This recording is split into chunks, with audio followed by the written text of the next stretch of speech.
फिलखाने में दस्तदराजी के मामले में गिरफ्तार एक शख्स की बेटियों ने उन्हें झूठे मुकदमे में फंसाने का इल्ज़ाम लगाया।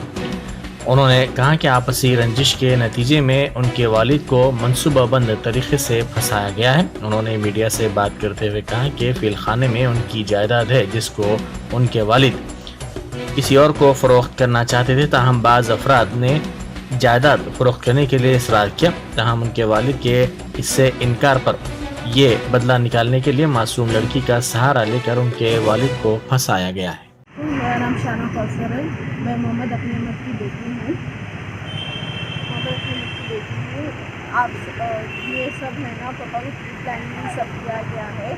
वो एक छोटी बच्ची है 10 साल की, जो एक मासूम बच्ची है, उसका सहारा बना के है ना मेरे डैडी को फंसाया गया है।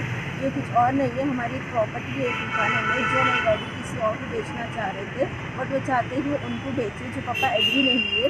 उसके लिए उसका रिवेंज निकालने के लिए मेरे डैडी के साथ ये सब किया गया है। ये पूरा प्री प्लान है, जिसकी वजह से वो 10 साल की बच्ची भी सफ़र हो रही है और मेरे पापा भी सफ़र हो रही है। और हम लोग पूरे 6 बहना हैं और पूरे 6 बहना वेल सेटल्ड है। एक रियाद में है और एक इंग्लैंड में मैं एज एन एडवोकेट वर्क कर रही हूँ। ये BSc नर्सिंग है और एक MBA कर रही है। हम पूरे वेल एजुकेटेड है और पापा ये यकीन करते थे कि अगर एक बच्ची इंडिपेंडेंट रही, सेल्फ सफिशिएंट रही तो बहुत अच्छा है।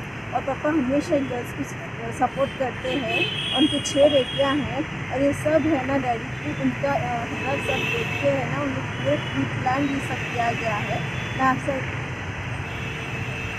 मेरे डैडी फिलखाने में 60 ईयर्स से रह रहे हैं। मेरे डैडी वहीं पैदा हुए, उनके मॉम डैड भी वहीं के रहने वाले हैं।